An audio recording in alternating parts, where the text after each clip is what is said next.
Jesus. I love Norm. Norm is from my home country, Canada, and from my home club, Yuck Yucks. And I've worked with him many times. Norm had one of the funniest stories he ever told on The Tonight Show about his father. Do you know about his father and Bill Cosby? No. No, not his. He told this on The Tonight Show.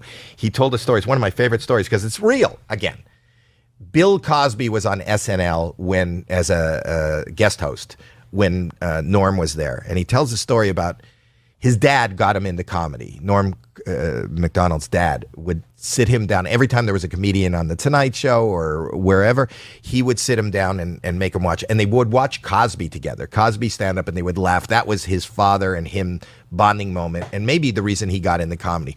So when Cosby was on the show, he went up and he said, "Mr. Cosby, you know, I just want to tell you that I think you're the reason I'm in comedy. You are my dad's favorite comedian, and he used to make me sit down in front of the TV and watch you, and that's what inspired me to go into comedy, but you're his favorite."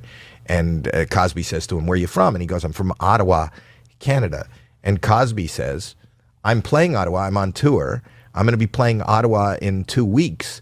Give me your dad's number. I'll call him, and I'll bring him to the show." And Norm goes, "That's amazing." He goes, "What's his number?" And he wrote down his number, and then he walked away and he started sweating. And one of his friends said to him, "What's wrong, Norm?" He goes, "Well, I told him that story. And then once he said, I'm going to call him, I was too uncomfortable to tell him my father died 5 years ago."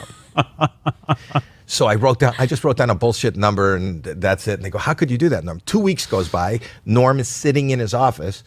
They get a call. They said, "Norm, Bill Cosby is on line 2. This is 2 weeks later.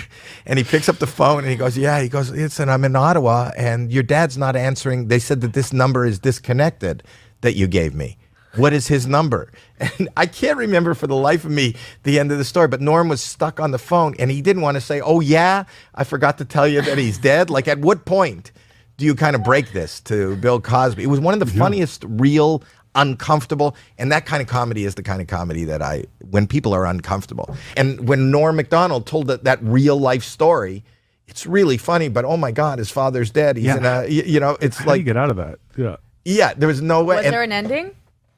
I can't remember the ending, and I wasn't prepared for this story, and I remember I hear it a lot. I'm just kind of bowled over by the loss of somebody younger than me. You know, I had maybe the greatest Bill Cosby story ever. Really? And now it's not in the top 10,000. Because I'll tell people the story. Right. And then I'll constantly be interrupted by, and then did he rape you? I'm like, "He didn't ever rape me. It had nothing to do with the story." One of the nicest, most genuine, authentic people I've been watching over and over again. One of my favorite moments of his is in 1998. In January 7th, if you look it up, January 7th, 1998, he did the Letterman show. That is the day that he got fired from Weekend Update. Right. And he wouldn't say anything negative. Letterman did many, many times to him in his face. But he first of all, he was fired. He still showed up and did this appearance. You know, if you got fired off your main event, I doubt you would want to promote it and be out in public. Right. And that's all they talked about. And he would not say, Letterman was going, "What kind of idiot would fire you?" "No, he's a very nice man. He was a nice man. He just didn't like he would not besmirch the guy that made class act. The most classy. Don Ohlmeyer. Yeah. And it occurred to me, and I was talking to my buddies on a text chain the other day, a bunch of comics, and I said, this wasn't Norm's time. He didn't want to live in a world of Don Ohlmeyers. Everyone trying to cancel everybody. Right. It was interesting that he's gone now. So you went on there and told that story, and then Dave was kidding you about Don Ohlmeyer, et cetera, as I Right. recall. Dave was much more upset about it than me. Because Dave wasn't under the influence of Xanax. I wonder if he's doing it now. Up there. Up there. She's up there too.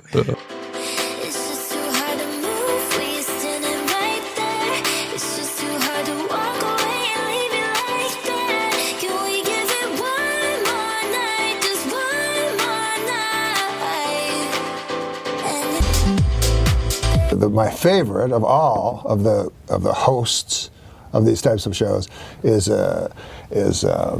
what's his name? Is the host of Deal or No Deal, Howie Mandel. yeah. He's the most He's good. amazing. Even though he's a comedian, he does it. And I'm going to tell you that you are in a moment. Yeah, and he still gets us every week. Every time. Every week.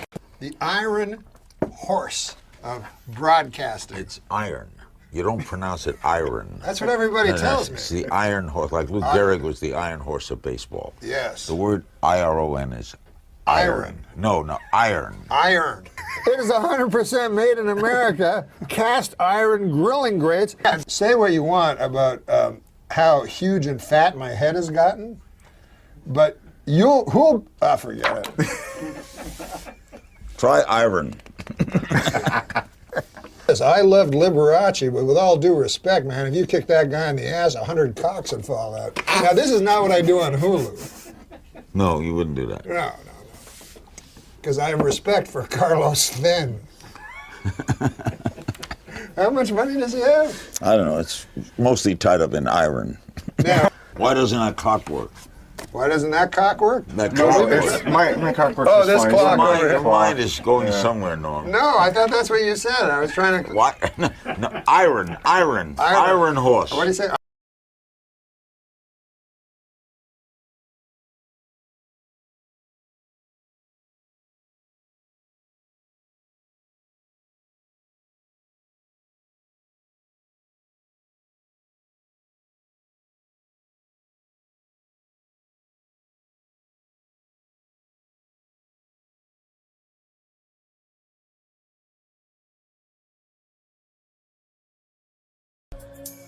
I need your love.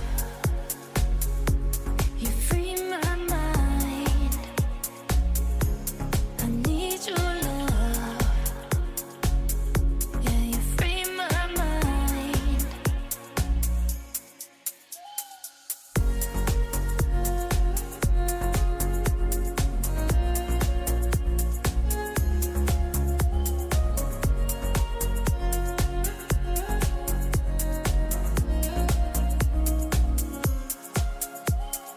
We could be miles away and still in line. In an interview last week, administrators of the FAA, David R. Hinson, explained why English is the only language used by pilots around the world.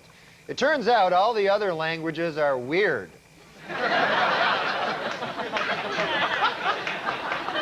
Can't even hardly understand most of them. Look at this. That was me. I met him. That's you. Yeah, I met him. And Rick that's me on Dees. yeah, I was friends with Rick's son, so I went. We saw him the Bad concert at the Coliseum. Oh. Way worse story. Than Yeah, that. you got Macaulay Culkin and Michael Jackson played Good Cop, Bad Cop with you, and I Yeah. met him backstage at the Coliseum. And Rick Dees is just there. Yeah, I'm more excited about Rick in this photo, to be honest. Did you meet? You met? I heard you met Michael yeah. Jackson. I did meet Michael Jackson. That's pretty goddamn cool. Yeah, that is insane. It's quite a story. I can try to condense it for you. Yeah, I love it. Yeah. I when I was in 8th grade, I had a girlfriend, and everything fell apart later in my life. But I peaked around 8th grade, and I had a really pretty girlfriend. And her father knew Michael Jackson. He ran a studio or something, and they offered us to go out to Neverland for the day. And so we went up there, and it was probably months before the whole lawsuit and everything. The first one? Yeah, and in fact, Macaulay Culkin came by, as were all the boys that sued him, and all this insane stuff. And I did the whole thing. I met the Wait, what do you mean monkey. the whole thing? You know what I mean. Right. No, I did not. I didn't even do it with my girlfriend. Why was I going to do it with him? I met Bubbles, and I went in Mac and Mike's theme park. It was a water park that he and Macaulay made themselves. They built basically like what every kid would ever want. Water. It was all built-in water guns at every post, and flood buttons, and all these water balloons, hundreds of them. And we were on teams, and I was on his team, and we won. You were on Michael Jackson. I was on Michael Jackson's team, and I remember You met Michael Jackson. Oh, I hung out with him for the whole time. That's awesome. And we won, and then we played a game which now, as I recall it, does sort of seem slightly incriminating, but Go on. it was called Smoke Tag. And we went into a room that was filled with smoke, and we played tag in it, but you couldn't see anybody. So there was a lot of like tag playing, you know, and that was when Macaulay Culkin was there at that point, and it was the 4th of July weekend, and they were having whole fireworks, and Macaulay Culkin sped up in a golf cart with flames on the side and jumped out with like a leather jacket, and he was like a real punk. And when we played this smoke tag, he threw me on the ground, and we started this like feud that continued throughout the evening. And when we ended up in Michael's toy attic, after we watched a movie in his movie theater, including a retrospective of his own life, and then all the little Culkins were doing impressions of him, like hee hee, and he was sitting there just watched the whole retrospective. He at one point leaned over and said, like, to Macaulay, you know, like oh, remind me, I gotta call Toys R Us. We'll close it down and head out there over the weekend. Yeah, it was like Elvis closed supermarkets or whatever. And then when we were up in this toy attic where he had, at the time, every gaming system that was around in every game, and Macaulay Culkin he was throwing stuff at me, and then he hit me on the head with something, and I said, don't do that again anymore, or I'm gonna. I was a black belt, but this was years later. I had already forgotten. And he did it again, and I threw him against the wall, and I started slamming him against the wall, saying, "I told you not to fucking." And then Michael Jackson came in between us. You can let your mind rest there for a second. I imagine think of the bad video. Yeah, and he parted us, and he put his arm around me, and he was like, sorry, you know, Mac can get a little. You know, rambunctious, and he's like, so where are you from? And I was like, oh, I live in, you know, Los Angeles. Oh, yeah. He's like, how old are you? And I said, oh, I'm 12. And he said, oh, you Jewish? Which was like, fuck, it still is. I don't know where that segue came from. And I said, I am. He said, oh, you gonna have a Hanukkah? And I said, what? And he said, a Hanukkah. You gonna have a Hanukkah? And I was like, I mean, he's like, I was like, every year I'll have one. I mean, and he's like, yeah, no, where you become a man. And I was like, oh, a bar mitzvah. He's like, yeah. And I said, yeah. And as soon as I said when I became a man, he shoved me away. I don't like him like that. No, but, and then I spent the night in his life-size dollhouse. Jesus. With my girlfriend at the time. So you got to bring a girl. I had a girl there. Oh, that's cool. That's pretty amazing. But it was absolutely the craziest thing. And I grew up. For me, it was that, you know, Thriller was that was the greatest everything. album ever. That's probably the craziest thing that'll ever happen to you in your whole life. I often think that. Yeah. I look around a room and I'm like, nobody else here has ever had anything. Amazing. I got to go into I did go into his bedroom, and I went into his closet, and it's when he would wear the red shirt, black pants, fedora, mirror sunglasses, and his closet, it was like a cartoon. It was literally about 150 red shirts, 150 black pants, 150 fedora. It was like, that's incredible. You know, and he had a TV that came out of the ground. I'd never seen anything like it. That's a pretty goddamn cool story. That beats the hell out of your story about getting fucked by Dan Fogelberg. 2 times today I've said something in Dan confidence. Fogelberg's a great guy. If I actually got fucked by Dan Fogelberg. Even like you say, your unwanted WNT allegations against Michael Jackson. There had to be kids that were like, well, "This is pretty cool." Yeah. This is not some old priest.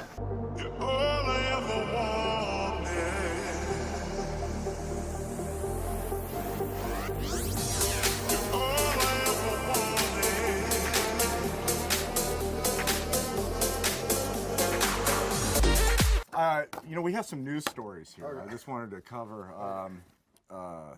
Let's see what's in the news, actually. Okay. You know, we got this one here, the international news. We have a new pope, and how about all that crap made about that? What? With Yeah, the they've been black talking about smoke that, and the white smoke and the millions of people. Yeah. I know the last thing the cardinal asked is, okay, before we elect a new pope, everyone raise your hand who molested a kid. Unanimous. I would like to see this. I brought this clip. Run it. This is how I would like to see the election of the Pope. The election of the Pope? Yes, run it. As, here it is. Here it well, is. this isn't the. No, this isn't it. Oh, there it is. There it is. There's the crowd. Now watch. Watch. All right, the door's going to open. And there's the Pope. There's the Pope. Wait, that's not. That's the Pope. We should explain to the folks that was Michael Jackson. Let's explain. Yeah, explain who Michael Jackson is to the people. Everyone knows Michael Jackson. What are you, retarded? So, Jenny, what month was your issue? Quoting Churchill. May of 08. Who was on the cover? Do you remember? It was a Russian girl.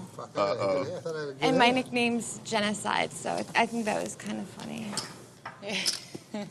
What? What? What do you mean? Is Genocide giving her comedy fucking advice? Why is that? It's funny because there was a genocide. In Russia? Only about 70 years ago. Against the Russian people. Who still lives? But me. That's not You a first. Huh? Check her back. No, it was it wasn't a complete genocide. What do you mean? No, it was. Well, Stalin was a mass. Stalin was a mass murderer. Only Jewish people seem to get really offended by my nickname. There are fives in a cake. Dave's getting bored. Right, Well- because they're the only ones that live. Well, the only through true a genocide was the. Well, I don't want to say. Another What one about the this way, American Sam. Indians? That was a true genocide. Wow. What? The American Indians was a true genocide. No, that was for land. No, that was justified. That was for land. We were taking their property.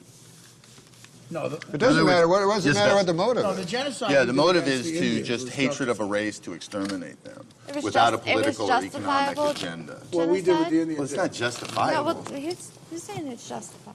I said it. Well, let's Just we got America. I'm just wondering how it's justified. point counterpoint. You've never I'm trying to heard, take another you've never heard the legal term justifiable genocide? Hitler was out of his mind at the time. Clearly insane. I'm trying to take another opinion so we can have some friction here. It's a television show, honey. I can't agree with This guy everything you fancies say. himself a modern day Bill Maher. Thank you for the dumb opinion. Some days we get closer. Things that we never really needed. Promises that we never thought of keeping safe. I guess it's never over if we never got a chance. You know, with Hitler, the more I learn about that guy, the more I don't care for him. I can't. And there's nothing redeeming about the guy. I tell the guys, I go, how on earth could these Germans follow this lunatic, you know? And they're like, oh, he was an incredible public speaker, you know? He could hypnotize you with his public speaking. And then I see him, he's like, strangely, correctly, strangely. I go, what? That's not my idea of a silver-tongued devil, you know? Well, it is finally official. Murder is legal in the state of California.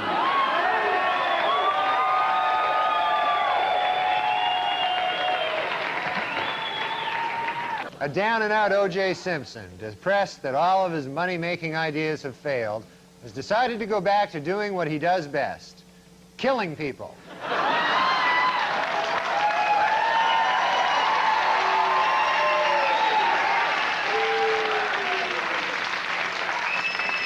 And there's Charles Woodson. How about that? What a season he had.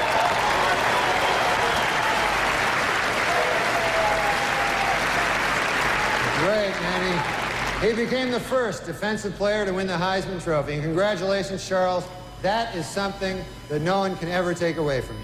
Unless you kill your wife and a waiter, in which case, all bets are off. A new book claims that Madonna once smeared peanut butter all over John F. Kennedy Jr.'s body and then licked it off, which just goes to show you Madonna's a whore. And finally, Weekend Update would like to congratulate Madonna, who gave birth to a beautiful baby girl last Monday. The baby weighed in at 6 pounds, 9 ounces, making it the 4th largest object ever to pass through Madonna's birth canal. This week, in a secret ceremony in Australia, Michael Jackson was married for the 2nd time. Asked what makes his new bride special, the King of Pop said, quote, "She has taught me about the power of imagination, like imagining that a grown woman is a 10-year-old boy."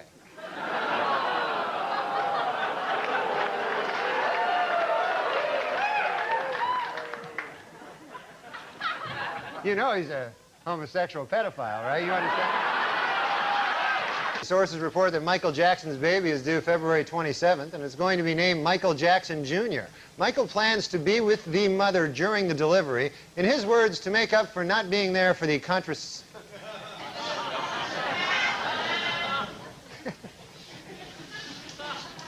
Sources report that Michael Jackson's baby is due February 27th. It's conception. The last word was conception, so. Michael Jackson? Yeah? Did you mean to say Michael Jordan there, or do you want to say Michael Jackson? Michael Jackson. He said, I heard a quote where he said, I don't care if my child is a boy or a girl, as long as it's a boy.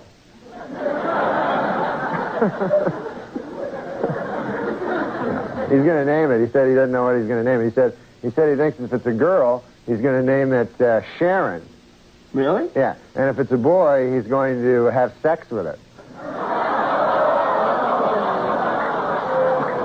That's what he said. Safer drivers, men or women? Well, according to a new survey, 55% of adults feel that women are most responsible for minor fender benders, while 78% blame men for most fatal crashes. Please note that the percentage in these pie graphs do not add up to 100% because the math was done by a woman.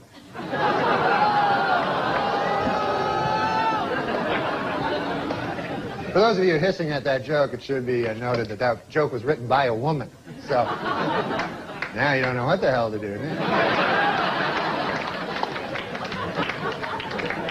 No, I'm just kidding. We don't hire women. I came in, and he was supposed to be the my guide through SNL, and it turned out that he is a shit stirrer. I'm not going to guide any lady through comedy. That would take me, first of all, I'd have to figure out how a lady could do comedy. And then I'd have to... People often say to me, you know who the real heroes are? I go, are they the real heroes? They go, no. I go, oh, they're the teachers. It's counterintuitive that it doesn't seem like a heroic job, but yes.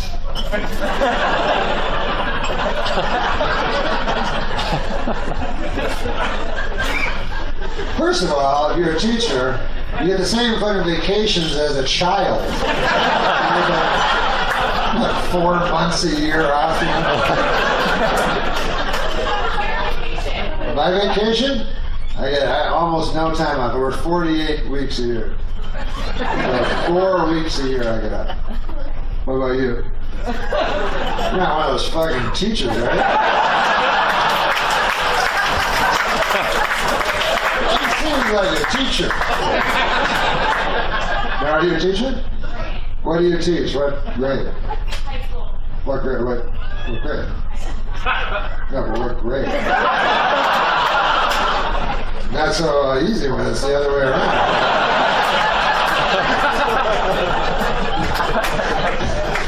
It's always easy to ask the questions. The real heroes are the fucking students. I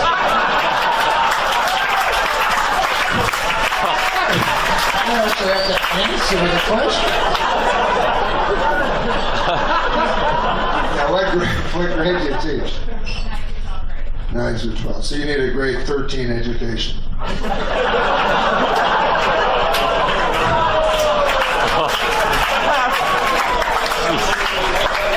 you're the real hero. No, you're the real hero. No, I'm just kidding. You're the real hero. Our president said, "You're not the real hero. Shut the fuck up." Do you have a hero? Norman Fowler from Three's Company. That's your hero? Yeah. Mr. Roper. Yeah. No, Mr. Roper? Yeah. That's not a good hero. That's all I got. Better than this guy's hero is some gay porn actor. Anyway. What are you talking about? What? I don't know. Insane. No. What are you saying? Let me tell you something about gay porn. Seriously.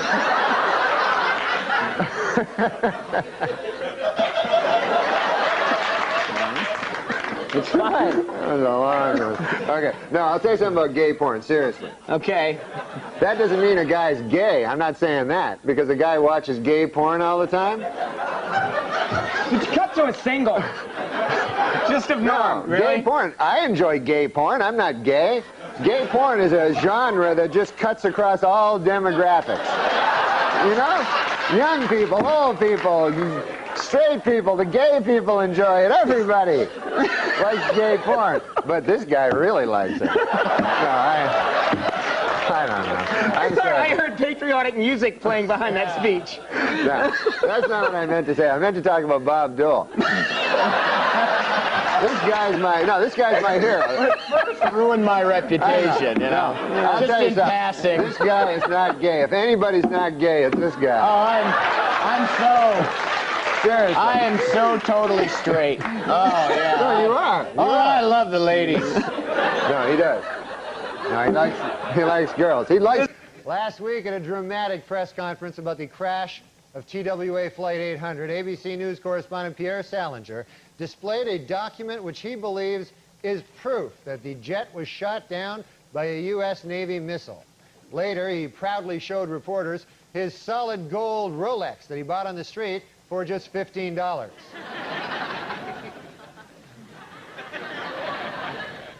That's one ugly bastard, isn't it? Here we see the president and the first bitch. Gosh, Hillary looks pretty in this photo here, doesn't she?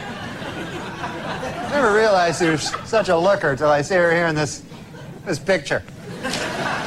Well, you see, the only way Bob Dole can win, really, is if Bill Clinton is rocked with more scandals. You know, there's every day a new scandal comes up, you know. I heard this one today, terrible scandal, apparently. Way back when he was governor of Arkansas, Bill Clinton, apparently, he got really drunk one night, and he had sex with Hillary. Wow.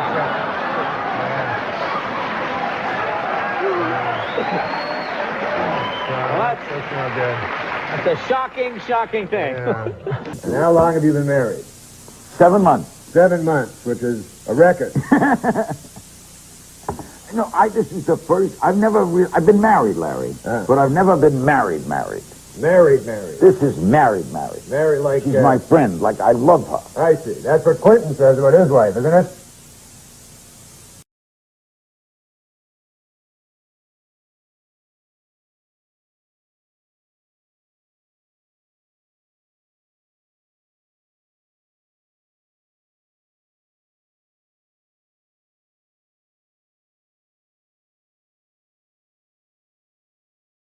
In Whitewater news, federal regulators quizzed Hillary Clinton at the White House this week and gave her a perfect score on the lying section. She's a dirty liar. You know, of course, they say the White House is haunted. Did you know that? And I thought this was kind of sad. I heard last night that President Clinton charged Abraham Lincoln's ghost $10,000 to sleep in his own bed. So that doesn't seem right to me, you know? I mean...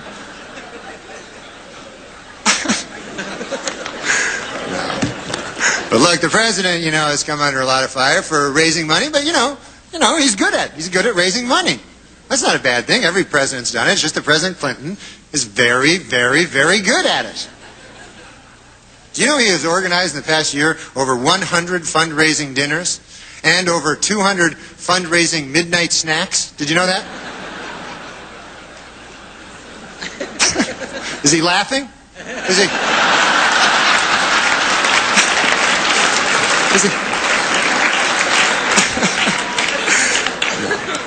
Okay, Norm, you're Canadian. Yes, I am. So what do you think of this whole presidential mess? Well, I hope that the Democrats don't steal the election from the winner, you know, but who knows?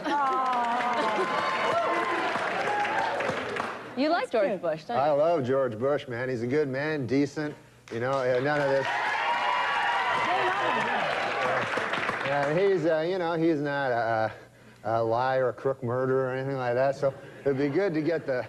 See, I think we should get the homicide out of the White House and get like a fresh start, because we don't want any more murderers. I think we should just go on to the next question. Oh. Who are the murderers? Yeah. Oh, Clinton, he murdered a guy. Yeah, you know, we're not allowed to, you're not allowed to put out no accusations without That's a little darling. too far. That's the way it does work. Let's just go on to the next question. Yeah. This is not my week. What can I tell you? Oh, it's not mine either, and I'm being very nice, okay? Be a good boy. Now, Norm. Do you never hear that? No. Listen, we don't need I to don't want talk to get about into that. this, and I don't want to hear it, and this is not the place to make those accusations, and you're supposed to be funny. Let's get on to the next question. So get with it. There you go. This is a live show. Why? Norm, but you have been properly chastised by Barbara, so I'm now going to ask the next question. I thought it was a matter of record. Shut up! Shut up! Look, Okay. let me do this, okay? I'll tell you what's a matter of record. You will not be invited back if you don't shut up. All right, now. Let's talk football. All right, manslaughter. Let's talk football. Norm. The people here asked me to do the show, you know, I gotta say, I felt kind of weird, you know. I don't know if you remember this, but I used to actually be on this show, you know. I used to do the weekend update news routine, you remember that? And, yeah. That's where I did the make-believe news jokes, you know. That was me, right? So then, a year and a half ago, right, I had a sort of a disagreement with the management at the NBC. I wanted to keep my job, right? And they felt the exact opposite. So you see, they fired me because they said that I wasn't funny, you know? Now with most jobs, I could have had a hell of a lawsuit on my hands for that, but see, this is a comedy show. So they got me, you know, you don't want. But now, this is the weird part, right? It's only a year and a half later, and now they asked me to host the show. So I wondered, I go, hey, wait a second here. Hey! I go, how did I go in a year and a half from being not funny enough to be even allowed in the building to being so funny that I'm now hosting the show? How did I suddenly get so goddamn funny?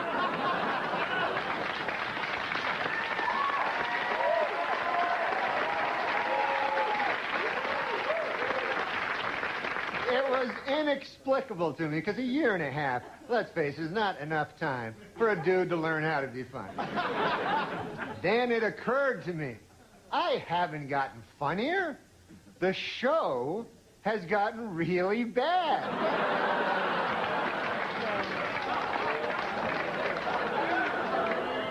So yeah, I'm funny compared to, you know, well, you'll see later. Okay, so let's recap. The bad news is, I'm still not funny. The good news is, the show blows. All right, folks, we got a bad show for you tonight. Dr. Dre, Snoop Doggy Dogg, and Eminem are here. We'll be right back. You know what you ought to do right now? Get up and dance like Ellen. What? All over the building, and we'll follow you with the camera. Wouldn't that be great? You could dance over women. Yeah. All right, go ahead. Have you ever done the Ellen show? No, not yet. It's the most shabbily run operation. You know who wouldn't do this? Ellen. Oh. Would not do it to me. Take it back. Oh, Ellen. David often gets confused with Ellen. No, that's a true fact. I'm not making it up. Oh. This is before the goatee, before the mustache, and thank God Ellen shaved that off. But Our top story tonight. This week, after months of speculation, sitcom star Ellen DeGeneres finally admitted that yes, she is gay. Inspired by her courage, today, diet guru Richard Simmons admitted that he is really, really, really, really gay.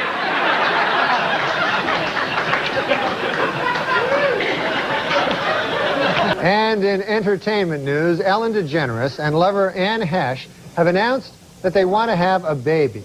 However, their plan has hit a snag. They are both women. It is not possible to have a child. On Tom Snyder this week, actor Tony Danza said he thought the recent open display of affection by lesbian couple Ellen DeGeneres and Anne Hesh in front of President Clinton was extremely disrespectful. On hearing the comment, President Clinton responded, "Someone should tell Tony Danza to shut the hell up."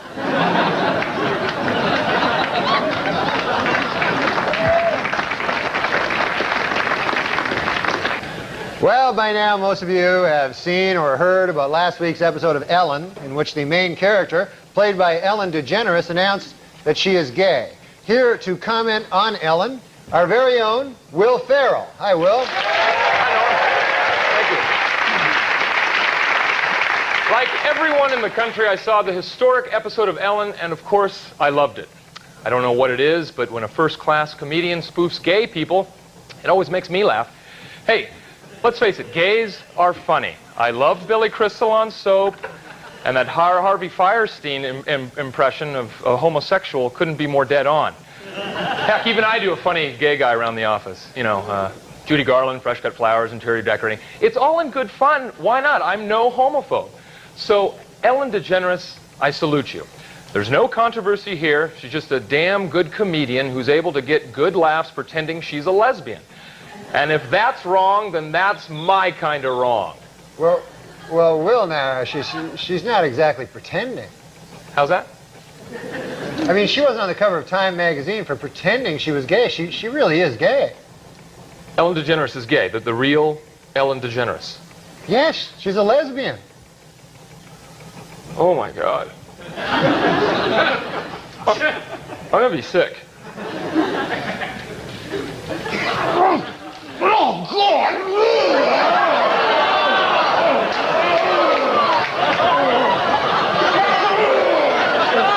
Why did you put that dirty, sickening image in my mind? Oh, no, here it comes again.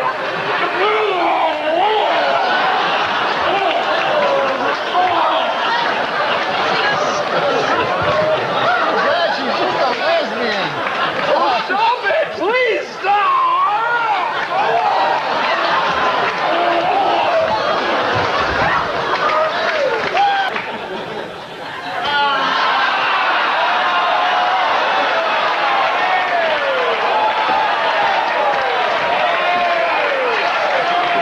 Quite good. Normally I don't like Will Ferrell vomit, but this is actually really good. Let's just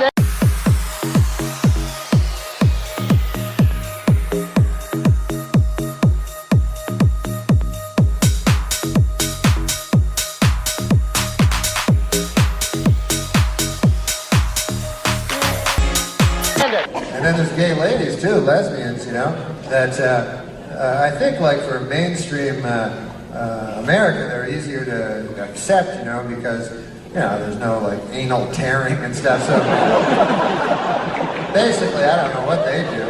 I guess they just like lick each other or something. I don't know. They can't fuck because they got no cock.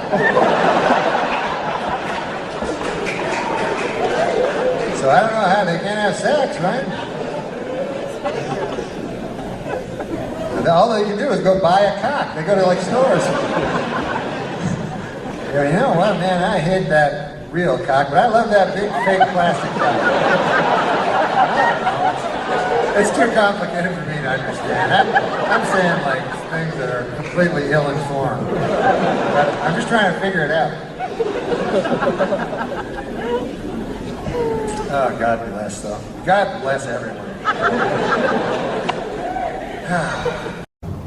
So Norm, your book, based on a true story, reads like a novelistic memoir. The central narrative is reminiscent of Hunter S. Thompson's Fear and Loathing in Las Vegas, and you've got bits of Jack London, Steinbeck, and maybe just a dash of Tolstoy sprinkled in there for good measure. I'm curious about what you were hoping to accomplish with the book. Do you see it as kind of a parody of celebrity memoirs, an homage to your favorite authors, or is it something else entirely?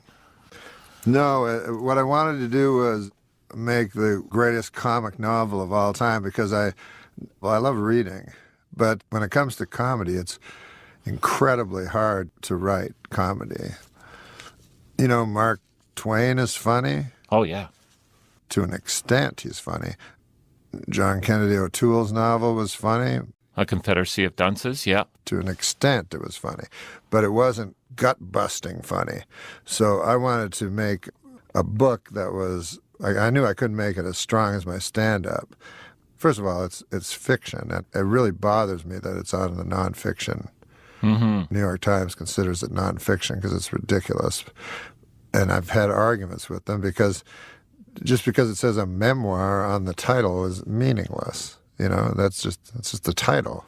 Anyways, no, that's what I was aiming to do, was to write the funniest novel that's ever been written. Yeah, gut-busting. Yeah. One of the great things about the book is that it's unlike any other works of comedy I've ever encountered, whereas a lot of books by celebrities are confessional, telling the story behind the story. With this book, you turn that model on its head. You'll take a kernel of truth and spin it into a ridiculous story, like the time you worked on SNL and ended up with a 40-year prison sentence for contracting a hitman to kill a writer. And some reviewers have said the book ridicules audiences looking for some juicy gossip. Does that criticism hold any water for you? Is that something you were trying to do? No, I wasn't trying to do it, but I did immediately understand that backstage holds nothing. Like in show business, backstage is just you're eating a sandwich trying to figure out what to do on stage. So, you know, on stage is the real thing.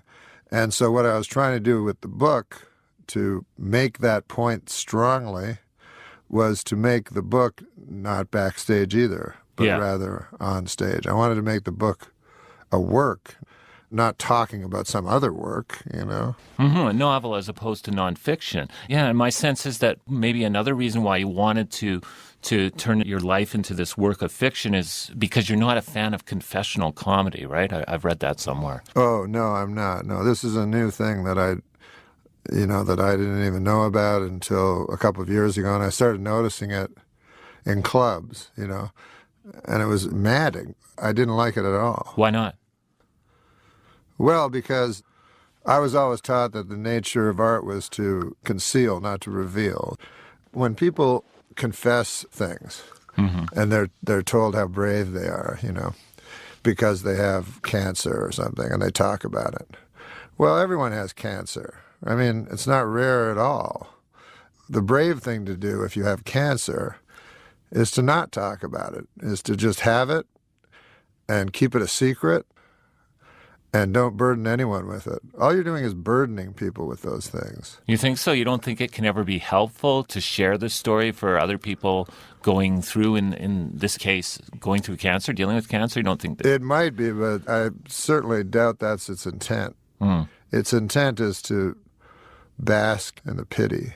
So it's kind of narcissistic, would it be fair to say, almost? It's incredibly narcissistic. These are private things. Yeah. Have you ever read Nick Tosh's 1992 biography of Dean Martin? It's called... Yes. You have? Dino. Yeah, excellent. Dino, living high in the dirty business of dreams. The reason I ask is because you've read it, you know this, but our listeners won't know this. One of Tosh's central arguments in the book is that Dean Martin approached his life and career with this thing called menefregissimo, an Italian word meaning I don't give an F. And it seems to me that you have a lot of that same spirit of menefregissimo, and that is a big part of your appeal and success. I would even go so far as to say that you could be described as the Dean Martin of stand-up comedy. Or maybe it would be more accurate to say that Dean Martin is the Norm MacDonald of male vocalists. What do you think? Do you think you've got the menefregissimo going on? Dean Martin is my hero of all time. He's like my number one guy. Really? When I was a little kid, I would watch the Dean Martin show. Sure. Gold Diggers, him coming down the fire pole? Yes. Yeah.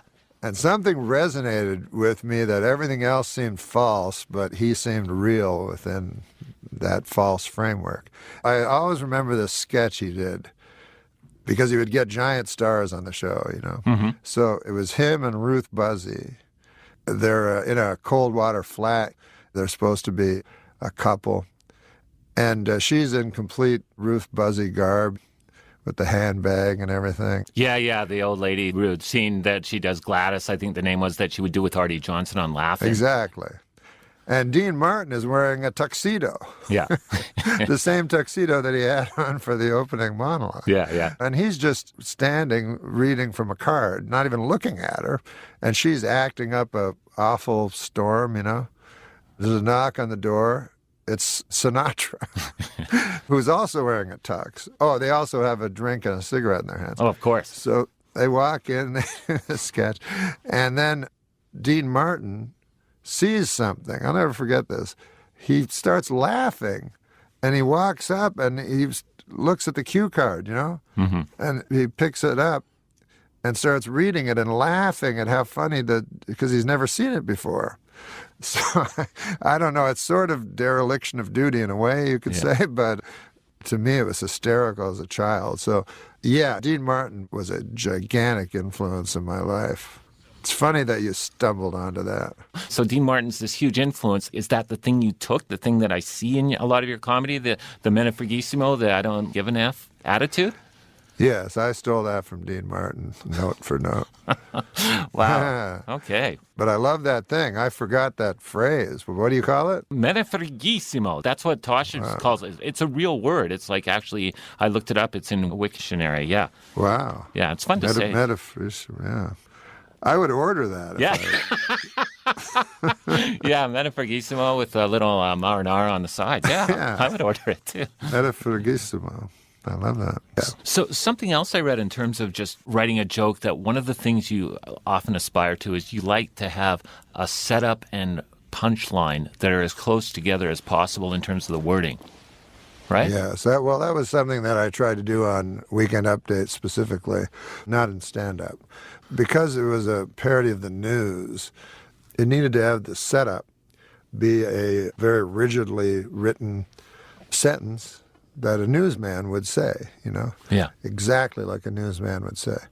Since it had that, I thought the punchline and the setup, if they were exactly the same, would be great, because then you're just pointing out the absurdity of the setup, you know? Oftentimes in a joke, I would do the setup and everyone would laugh, and then you don't even have to go on, you know? Because you can't comment on something that everybody already finds ridiculous and funny. Yeah. Can you give me an example? Is there a joke that's come the closest, something that you told on Weekend Update that came closest to the setup and punchline almost matching word for word? Yes, there was one joke. Lyle Lovett and Julie Roberts are getting divorced. The reason insiders cite is that she's Julia Roberts and he's Lyle Lovett. Yeah, that's great, because they seem like such an odd couple. So yeah, you use the newsman setup, and then that is a classic. What is the biggest laugh you ever got? Like, you've gotten thousands, I guess, in all the years you've been doing stand-up. Is there one moment that you can point to as one of the biggest laughs or the most satisfying laughs you ever got? No, I can't, because this is why. Because in live stand-up, this is something I learned also, because I was always afraid to speak to the audience, and I also thought it was very hackneyed to speak to the audience. Oh, like to interact with them. Yes, to interact with the crowd. And so I would just stare into the lights and do my jokes. As time went on and I gained a little maturity, I understood it was only fear that stopped me from talking to the audience, and that's what the audience loves. That's what makes it a live event. Otherwise, they could just watch it on YouTube, you know? They could just watch your act or just read your act off a piece of paper. So what they want is interaction. So that's why I can't cite the biggest laugh, because that's where the biggest laugh would come, organically out of a conversation with people. Yeah. I think about laughter quite a bit. And when you say, like, the biggest laugh, I find it very interesting. I was just thinking about this last week. The biggest laughs you'll ever hear in life are, like at a Thanksgiving dinner with a bunch of loved ones, and nothing funny is said, you know, but there's this laughter that's going through the room, and it just comes from love. So I've been talking about love a lot in my act lately because I find that to be a taboo subject. I find that surprising. Why do you find love to be a taboo subject? Well, no one talks about it. You know, no one finds any comedy in it. And yet it's central to everything there is. Do you think because so much of comedy is based on conflict, love is difficult to turn into jokes? Yeah, it's very difficult. Can you give me an example of a joke about love that you've told that you're particularly happy with? Well, I talk about how much we don't love, you know, and how we can walk beside a homeless guy that's pleading for money and ignore him and stuff. I talk about like how a dog can love, and that's all it does really, is love. You know, we can't even keep up with the dog. But now, this sounds not funny at all, as I say it. Yeah. But when I say it in a club, it catches people off guard. That's what it does. Because you're not supposed to be talking about that. You're supposed to be cynical. And I used to be cynical. I used to be a very cynical person. So when did you stop being such a cynical person? What was the turning point? I don't know. Just as I aged, just as anybody grows, you know. Yeah. Just constant introspection and seeing that what you do maybe is hollow or something, and so you have to change all the time. Do you see or have you seen your work as a stand-up comedian as hollow? Yeah, my earlier work, yeah. Yeah, because you're constantly improving and growing. Yeah, I talked of nothing of consequence or significance. I do love comics that talk about minutiae. Like there's a comic named Brian Regan that I love, and Jerry Seinfeld. Sure, yeah, the master of it. And in some ways, I think those guys are the deepest of anybody because they talk about the stuff of life, you know, the little things. Yeah, life is made up of the details. Yeah, exactly. So I certainly love that, but I guess my mind goes toward the more ethereal, especially as of late. You know, I live alone, I think a lot, so I sort of live in a fantasy world more than I wouldn't know what's inside a grocery store, you know. It has its pros and cons to live in a fantasy world. It has its pros and cons, yeah. You could lose your mind, that's the con. Yeah. But the pro is everything turns out all right. Menefreghismo, menefreghista, se il menefreghismo, menefreghismo, menefreghismo, menefreghismo, menefreghismo. Norm MacDonald is a stand-up comedian and a fictional memoirist. His new book is called Based on a True Story, a memoir. His new stand-up special debuts on Netflix on Tuesday, May 9th. It's called Norm MacDonald, Hitler's Dog, Gossip, and...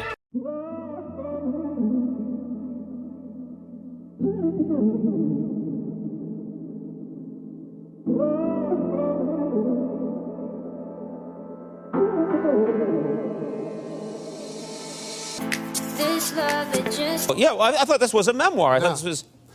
No, it only says a memoir on it, but it's a novel. I don't know, so I was angry when it was in the nonfiction. Yeah. Because it's a memoir. It says a memoir. It doesn't mean anything. Right. It's like if you bought Grapes of Wrath, you're like, hey, there's no grapes. Yeah. Or you put it in the grape section. That's smart. Yeah. Then everybody will find Grapes of Wrath. Yeah. People that like grapes. Okay, listen. Hi, Norm! Norm! We did it! We did it! Yeah, we did it. Yeah, nice to finally meet you. Hi, Norm. Nice to meet you finally. Come have Come a on seat. in. This is Bobby. You're right. You're in the comfy chair. Yeah, we're going to give you the comfier chair. Which is that? That's that one There. with the FS1 pillow. You can take that. No, really? Oh, yeah. I can take the pillow? Take it. If you want it. Yours. You think we're keeping any of this? We're going to burn this down. I always thought I should have stolen stuff from SNL. Yeah. You know, I took no pictures. I wrote this book, and they're like, hey, you got any pictures? I go, I got nothing. Because it was before you could take pictures with your With a phone. phone. So you would have to have a camera. Yeah, like an actual camera. Yeah. And then go get it developed at like the CVS. Yes. Yeah, and the guy takes it through a curtain, some Asian guy, and Yeah. you're He like, develops it. when does that come back? It's like, It'll be back in a week. But it was exciting though, Yeah. back then. We 'Cause have. you'd come back. Oh, If you're interested, we figured you might be interested. Oh yeah. in this, especially this one. I mean, that's comedy, but this is also see that's a her little piece songs. of our history there. Yes, sir. Well, Snowbird she starts with, which is the only song I know. And then Why the does last Anne song. Murray not have a residency in Vegas? Could she not Yes, sell right? out? she should Maybe be on able to. Fremont? You're right. Or even Fremont. But even what's that place? The other people do it. Oh. That town. My phone, I answered my phone. Branson. Yeah, Missouri. Branson. Yeah, right. Anne Murray. Yeah. Anne Murray must have a following. Yeah, she would be good there. Gordon Lightfoot is just. He's hanging on by a thread. That's for sure. Yeah, he still does his Massey Hall thing every Yeah, year, yeah. And I don't think it's. I think it's a No. little shaky now. But what a writer that guy was. Oh, When yeah. I first heard that wreck of the Edmund Fitzgerald, I thought it was from 1700. Right. It turned out it was like from 1975. I'm like, what? I know. Exactly. But the lines in that song are like, oh my God. incredible. Where It does holds God up. go when the something? Yeah, something. I heard Burton Cummings. Fitzgerald. I heard Burton Cummings do a hilarious thing. It was he did. great. He did an impression. He has such a great voice, Burton Cummings. Oh, yeah. But anyways, he just ragged on Gordon Lightfoot. And he did an impression of Gordon Lightfoot doing Maggie May. Oh, And he's really? like, how does Maggie May go again? What's the line in Maggie? What's one line in Maggie May? Hey there, Maggie. I wish I had something to say to you. Yeah, you sing it. It's late Hey September. there, Maggie, I wish I had something to say to you. It's late Hey, you. September. So it's like super non-sexy. And Don't worry about this. Just keep your. I get my coffee? Yeah, Maybe I. Take this Oh, home. this is all right? And you Okay. can. All right, buddy. All right. We're fine. So I'm just Just sitting hold here on with your it. record. No, you're actually promoting Why don't an I old promote Anne this? Murray record. Sales have been dropping a little. Okay. She's beautiful, though. Yeah. Didn't she do a duet with Kenny Rogers? Did she do a duet with Kenny Rogers? That one. I can't remember. She did a duet with someone. She's got a good head of hair, though. Yeah. Does she ever, huh? She's a handsome woman. Handsome woman, good golfer. She's a handsome She's golfer. a good. She's like a scratch golfer, apparently. My friend was at, she's a girl, and she was at David, some guy's house. So anyways, the guy is a secret gay guy, and then the woman is a secret woman like her. Like a lesbian. A lesbian. Yeah, Secret woman. She's a lesbian. Yes, yes. I should be wearing this. This is yeah. You don't have to wear that, but it's. No, it's ridiculous. But we It did looks enjoy ridiculous. it on the herd. We did enjoy it. So she, wait, what was I talking about? Oh, the secret secret woman lesbian. Oh yeah, so my friend was there, right? And the wife goes up to her, and she says, "Do you watch the LPGA? Do you follow the LPGA?" Which apparently is some code. Oh. Oh, Yeah, okay. Yeah. So my friend, this girl, she goes, "Well, sometimes, you know." And then the girl's like, "Oh, it's really, something that you should really follow." Very entertaining. All right, we're gonna do it. We're gonna get going. Wait! I got. God damn, man. It's like I was saying on Saturday Night Live. They've done it for 30 years, and everything's a panic. Yeah. Yeah, exactly. Like, it's 10 seconds. They're screaming. You're like, fuck. You don't have everything ready yet? Yeah. Here we go. Had 40 years to get this right. They're still trying.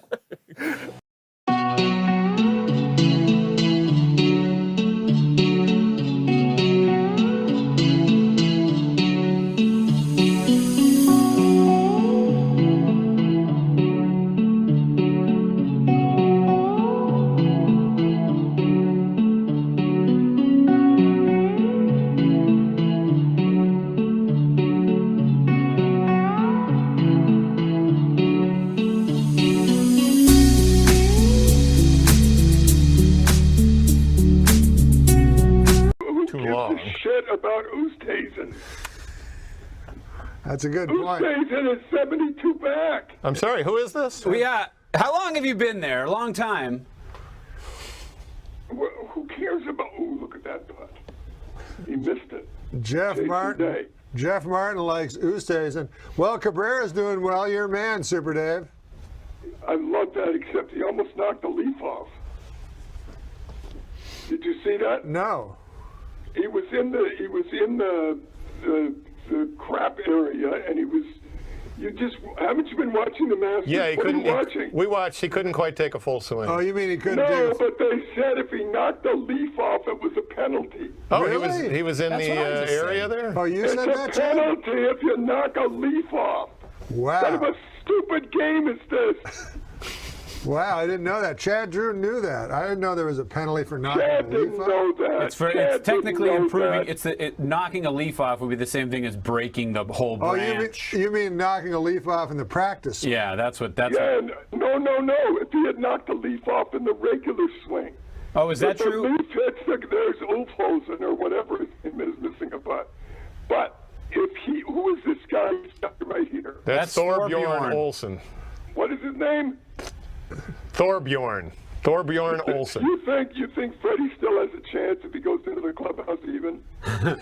No, I think there's people under par. In Uphill the battle. I think Mickelson's out. He's like 15 over. Freddie, I don't think he's going to head to the practice range. What happened to the 14-year-old? Where is he? He shot 75, so he did better than yesterday. Boy, is he unbelievable. Is that something? 75. That is just unbelievable. 14 years old, 145 People don't pounds. understand that. People don't understand that. They say he's 145 pounds, just soaking, glistening wet. Well, I don't think we have to get into that. That's what they say. Where do you think this is going to the coach at? Oh, look at Tiger. We can't quote Jim Nantz. Okay. No, not Jim Nantz. You're getting into the football coach. Sandusky. Yeah, you're getting into Sandusky. Who gives a shit how much he is soaking wet? Jeff Martin. Hey, who's this? Look at this. This is Brad Snedeker. I know the Snedeker needs this shot. If boy. Snedeker He can needs get this. up and down, I bet he picks up a stroke. This is where Oosthuizen What last a year. beautiful shot by Snedeker. What a beautiful shot by the Schned. And Snedeker could pull to within one. Good. I'll tell you what they said, though, is the guy that's working him is tired. The puppeteer. Oh.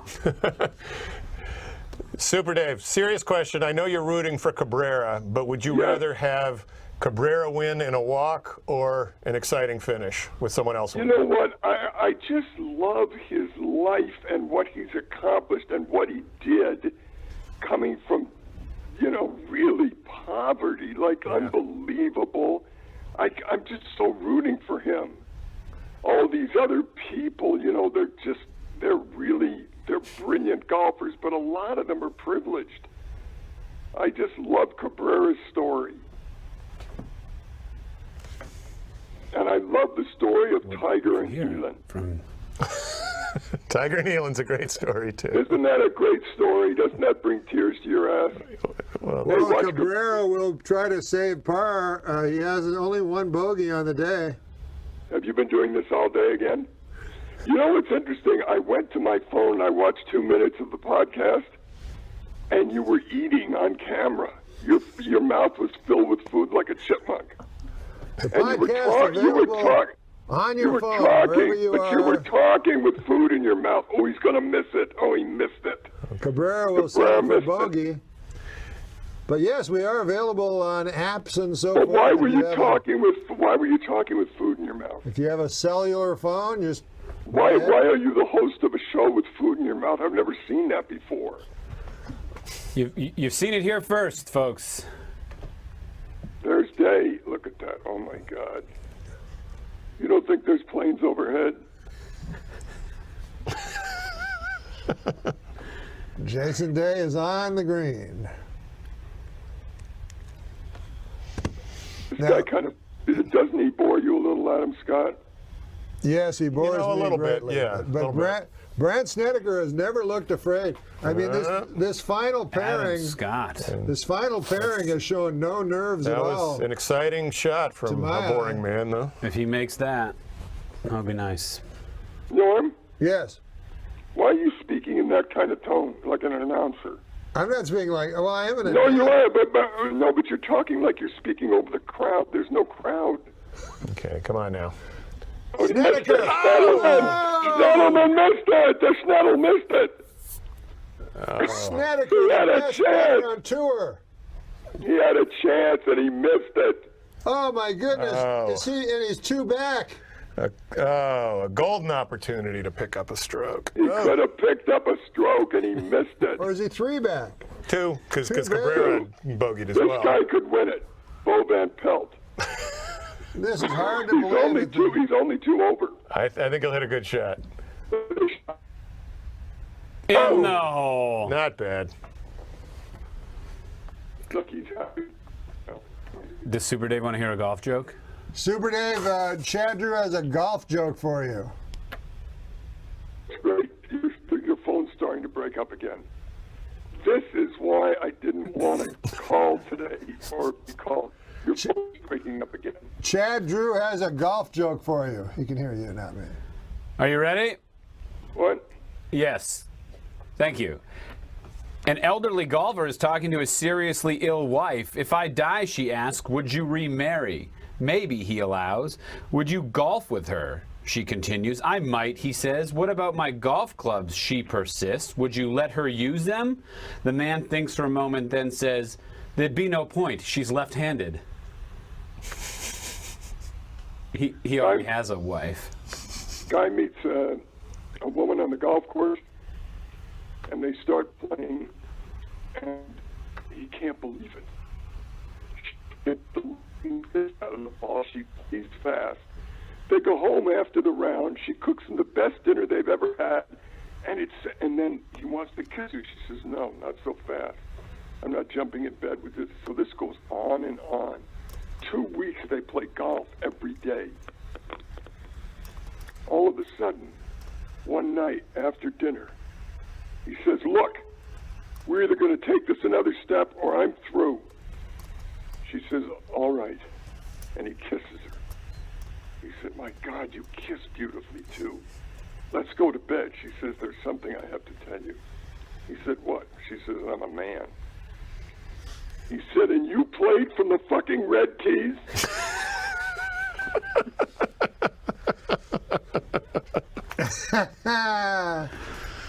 All right. Leishman. Who's this? Is this the Leisher? It's Leishman. He made it. Well done. The Leisher made it. He's an exciting player. I could go the rest of my life without ever seeing him play. Don't you agree? I agree. What do you make of Snedeker missing that putt? I thought it was a choke. Oh, look at Tiger. What is he doing today? What is going on with him today? Well, he's going for it every time. This will be on the green. Chad says this will be on the green. Chad Drew has just said this will be on the green. You know what they just replayed was what's-his-name's shot from last year. Wasn't that the greatest golf shot in the history of the world? Bubba Watson. Yeah, where he hooked it around. Mm-hmm. You know what gets me a little sick is when they say he's going to take a 5-iron hit at 238. Yeah. Okay, watch him. Watch him. If this were me, it would hit the tree, hit me in the face, and I'd be in the hospital. What a That is unbelievable. Okay. Let's see if that comes around. It's amazing. He was sort of hoping it would go a little right, like even off that lie. Your connection's breaking up again, and I can't go through this. It's emotionally disturbing. Look at this guy. Look at Mickelson. Yeah. Boom. That put him back in the hunt. He's 12 back. No, he almost hit the thing. This was the shot where he won the Masters. I know, and he jumped 2 inches off the ground. No, this was the second one. He missed that putt, believe it or not. What a shot, though. God, these guys are unbelievable, aren't they? Your best shot is only as good as the next one. That's what my old golf coach used to say. Oh, my God. I just lost all ability to ever get a hard on again. Look at this shot. Watch him watch the ball. Look at his eyes. Look at his eyes. When did you last do that, Norman? Look at a black man's eyes? Yes.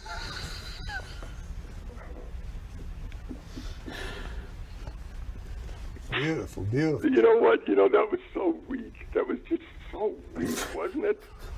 When you go home tonight and think about that tonight, aren't you going to say, Jesus Christ, that was weak? All right, Jason Day for a birdie, and he missed it to the right. Jason Day has spent most of his time kneeling down with his hand to his face. I hope we have interceptors ready. That's all I can tell you. Adam Scott still trying to get involved here. Nice putt, Adam. The hole's to the left, ding dong. Jesus Christ. Wouldn't it be great if he pulled that glove out and it was a long white glove like Michael Jackson? Here's the Schned man after missing that putt. Long par 4. Snedeker has... Why are you talking that tone still? There's no crowd. There's no noise behind you. There's no one listening. Why don't you go back into your own voice, like when you said to me, am I looking in the eyes of a black man? Watch the Schned miss this putt again. Right to the right, you choke. A little decel? Unacceptable. Unacceptable totally. Watch my man. Watch the Cabrera here. Here's Cabrera. He'll go in the woods, I believe, on this one. I don't think so. You want to know why he plays so great? Because when he was a kid, and even as a man, he was chased on the golf course by the police. So he had to hit and run. That's why he plays so quick and so beautifully. He was being chased by the police. Wait a minute. Look at Sergio. He's still in it. That's unbelievable. How did he come back? How did he come back? He's going to... Wow. He's going to... Someone's going to hold that out in the final groups. I'm telling you. What hole is this? That's 15. That's 15. So he's going to get to 4 under with 3 to go. There's Mark Leishman. He's got a pitching wedge. Okay, here. 700 yards.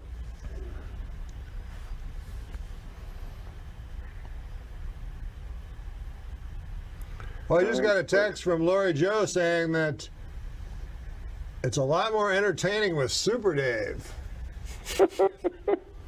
I love Lori Joe. I can't believe she has listened to this whole thing. I mean, she must be going nuts. Look at this putt. He missed it.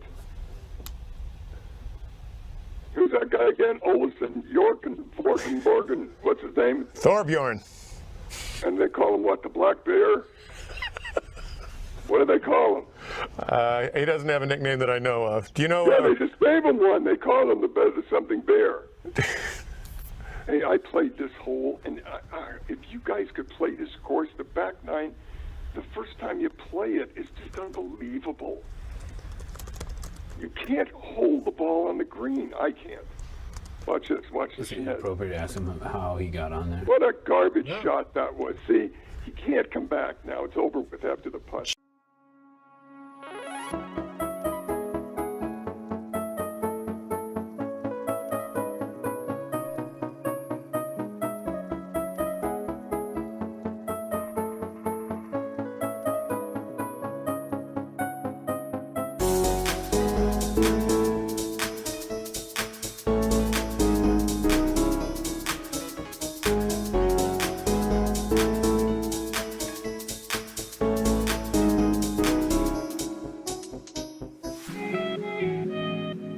Wonders how you get to play Augusta.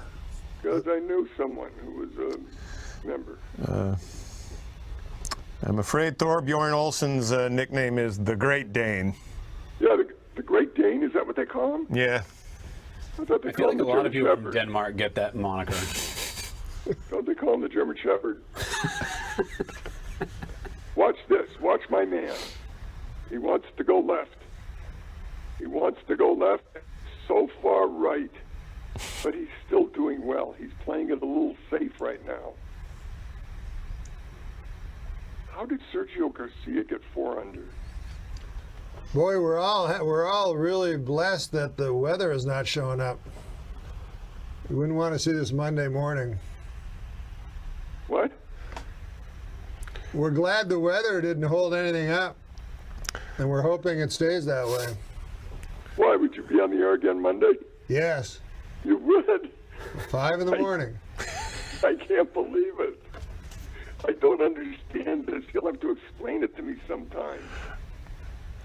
You know what? I'm just going to, I'm telling you, I have to do that. I'm going to sit here and announce a baseball game to myself. It's the same thing. No, it's different. Why? It's golf. Well, we just got a text from Jackson Hoekstra, Lori Joe's nephew. And what did he say? Oh, he said something bad about Jeff Martin. He did? Yes. Don't read that. That's not very nice. No, I'm not going to read it. What did he, oh, look, here he goes. Watch this. Is this, yeah, that's him. That's Dave. This better be good or that place will be strafed in a minute. Strafe. Uh-oh, look out. Look out for the planes. That's all I can tell you. I hate the way that guy putts this Adam Scott with a 34-inch putter. He missed it. Are we syncing up today as far as the picture? We are on the Video Podcast Network. God damn it. I swear to God. Look at Sergio for birdie. He could be 5 under. What if he won this? He missed it. Sergio led after day 1 with 6 under. Yeah, but he faded like he always does. He shot 66 in the first round and 76 in the second round. That's right. That's an average of what? 72. That's an average of 72. Wow. Here's Leisure. It's an average of 71. Look, he's short. He's short. Boy, no one is taking control right now. You know that? Here's Tiger for birdie. He could be 4 under. This is important. He's got to make this, or Elon will pay. It's good. All right, now he's back in. Tiger to 4 under. Don't count him out. He has 5 to play. Are you that far behind me? Now, Sid Youngers called in earlier and said the winning score would be 9 under. He seems to be in the ballpark, but who's Sid Younger? What could I mean, if you're hoping for Tiger Woods, why are you talking at that range still? Why are you? No, I'm saying it. Well, so you're going to hear. No, but you're at a very high pitched. Announcers yell over the crowd. There's no one there. What wins there's this? 2 guys in the booth with you, and there's no one there. What wins this? Is Cabrera? I don't know. Watch the Schnetty. Look at the Schnetty. He needs a birdie here, and he's Oh my goodness! Dear. Snedeker. Oh, the wheels are falling off the Schnetter. Best putter on tour. Not anymore. And you just saw him mouth wow. If you can lip read, he just said wow. He did? Yeah. I didn't know you were allowed to cuss. Isn't that a stroke? Well, what's his name say yesterday? Drops. You have to disqualify yourself. Like Snickers or no.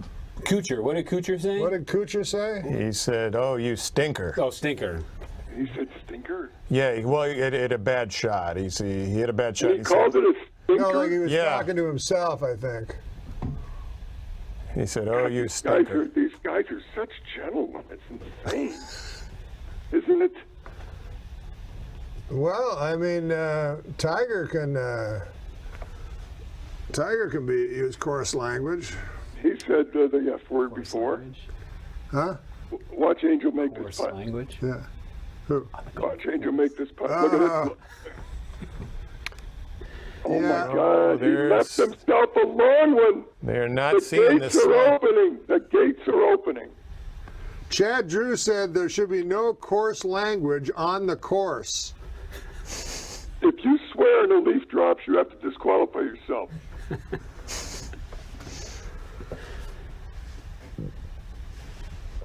Boy, Snedeker is going to need all his putting ability for this one. Yeah, but you know what? That's not a gimme for Cabrera either.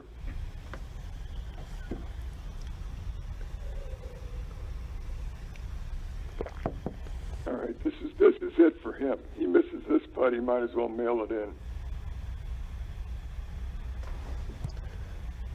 Tiger's 4 under.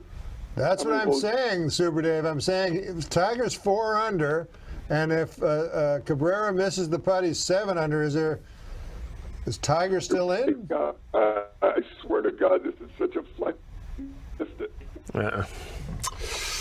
Yeah. Tiger could certainly. 3 putt. Okay, now Cabrera's got to sink this. Look at the Schned go down. Now, would you like Cabrera to miss this so Tiger is 3? No. I want Cabrera to still stay in the lead. So he'd still be in the lead, but you're. No. I don't want him to go back. Oh my God. So you've given up on Tiger. Look at Jason Day. Look at this shot. I think he's still in. He's still in it. Wow, did he? Holy moly! Wow, what a shot by Jason Day. He hit that beautifully. Did he hit it beautifully right into the And he doesn't get rewarded. What a beautiful shot, though. That's unlucky and could find Ray's Creek. I don't know if it's unlucky. What if he'd flown past there? You're saying his Come next on, shot? make this. You know, we haven't heard much about Ray's Creek. No. Well, we can't hear the telecast. He made it. Wow. But it hasn't come into play. I don't think. Holds on. Have we seen anybody hit it in? Still 8 short under on 13. I don't think. I have not. I think we did yesterday. Someone rolled one in. You're right, though. Maybe Friday. Cabrera 1 under for the day. None of the other players. Poor Snedeker. He's got to be kicking himself. Day is 1 under on the day. Scott's even. Leishman is 1 What's under tough the day. what's tough is the Schneider is playing with Cabrera. And Cabrera is just so solid. He's so solid. And the Schneider is now missing putts. What do you do during commercials? What do you do? Look at this guy with a nice thing and a birthday cake. Oh no, we don't talk about the commercials. Well, commercials are only a minute long, as you know. Yeah, but there's 3 or 4 of them. So how do you pass the time? There's always stuff to talk about. Let's hear something. I take a little break when you call in. Do you? Yeah. You kind of went away and thought I'd carry it for the next 8 hours? Jesus Christ. This is the most fucked up group of people I've ever been with because you don't really have a rhythm going. Norm is speaking at a high level softly. I don't understand. It's like a yelling golf announcer is what he's doing. He's way up there in the pitch, and you guys are taking a break. That's what we should do during the commercials, the critique. Of the group? Yeah. Well, the only thing I really like is seeing Norm eat during the podcast. I've never seen that from a host. His cheeks were full like a chipmunk. I don't know what the fuck he was eating, but he would eat, and he was talking and eating, and didn't even care about it. Well, I like to, the golfers always eat a banana. I know, but you're not golfing. You're not moving. You're sitting on your ass for 8 hours. You don't need a banana. What, you need potassium? Well, the interesting thing about what fell out. Are you okay? I'm all right. Watch this shot from Cabrera. Watch this shot from Cabrera. Angel Cabrera, magnificent. He's playing smart and safe. He's playing as safe as a player can do to lose a tournament. Did you see him look left there to see if the police were there? He can't get that out of his system. No, you're right. He was in the woods on 8. He was in the woods on 10. Both times he just took his medicine, played it safe. Yeah. I know. Didn't make it worse. Brilliant shots. Now watch the Schned, man. He could go into Ray's Creek. Well, Snedeker is going to go for the pin. No, he's not. Well, we'll see. If he goes for the pin, it could be all over. Look at his caddy. When did he get out of jail? When did he get the spectacled guy? No, he's got beard and fucking, he's just in prison or something. He's got a lot of... This looks like a very good that's an amazing Look at that He's stand already hauled shot. one out of a bunker today for eating. Oh, That's my right. God, is that beautiful. Halt You know the who we have to plane. thank for Stop that? the Mother strafing. Nature. He With just the called a rain. halt to the strafing. Did you say that? Did you see what he did? Yep. You see that signal? No more strafing for a minute, he said. How about that play? Now watch Chad Drew this. has just told us that the rain is coming into play now and holding that ball. All right, watch the Schned. It's a good shot. It's off to the left, though, it looks like. I'm going right at the pin. Oh, my God, right at what a beautiful Norm has an shot. uncanny ability to... What a beautiful shot. Did you hear what Jeff Martin just said? Yeah, I ignored it. What about his caddy, that Schned man? That guy's either mentally ill or he's a prisoner. I think he might have snuck him out.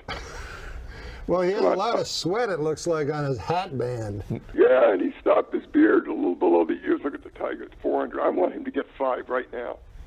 Can Tiger Woods put some pressure on him? Staring it down.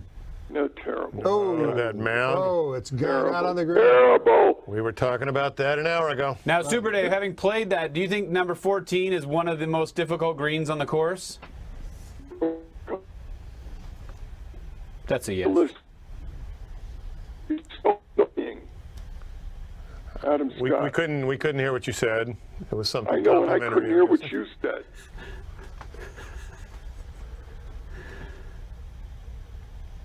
Okay. Oh, wow, he blew it past the trees. He's actually in very good shape, though. Yeah, but I don't care about him anymore. Did you hear what Chad Drew asked you about playing Augusta the 14th? And No, because you break up because your stupid transmission. Well, he said is the 14th a very difficult hole to play. Now that was, look at this draw by Leishman. Oh, that's textbook. That's impressive. Isn't that beautiful with all the colors of the flowers and everything? It's really nice. Did you see the guy from Augusta with the green jacket? Welcome everybody, the president. Wouldn't it be great if he had a KKK hood on instead of the green jacket? And they just let him do that. Welcome everybody to Augusta. We're proud to have you watching, and we're proud to be here, and we're proud to have everyone at this golf course as long as you're white. We haven't had a Jew here in years, and we've never felt better about it, I have to tell you. And as far as blacks go, Tiger's okay, but that'll about do it. We're not interested in many more than that. We want you to watch the program and enjoy all the sweets. Good luck, and have a great Masters. Of course, Super Dave just joking about all that. Sergio missed. This all comes under the heading of good fun. We're the ones whose actual names are on our driver's licenses.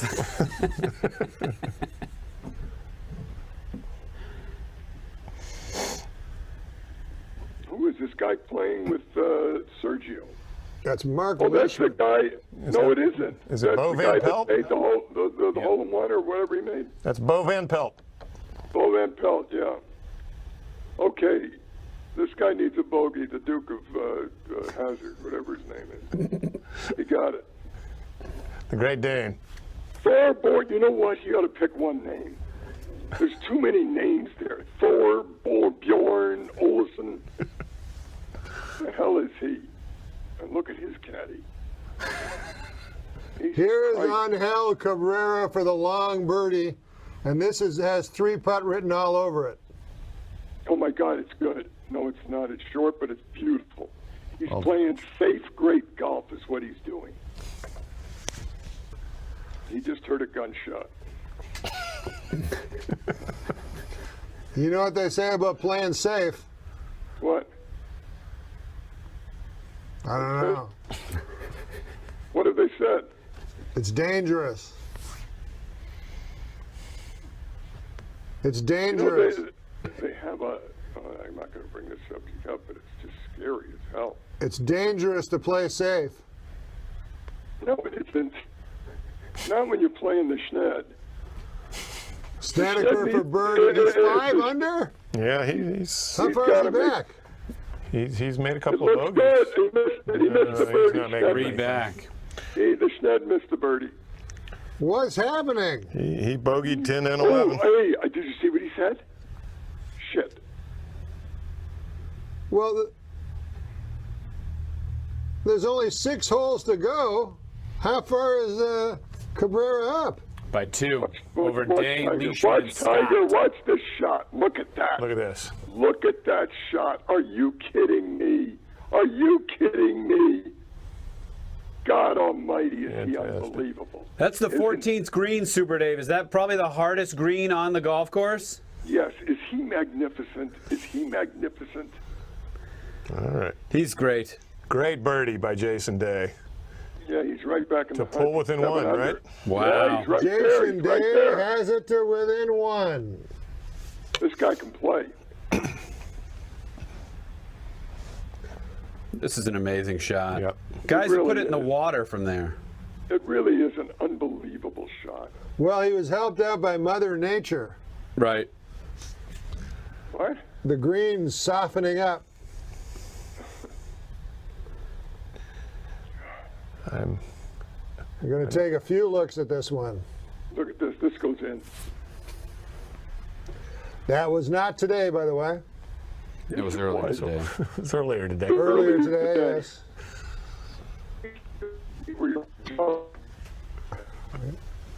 Is he on auto-tune? How can you be so misinformed?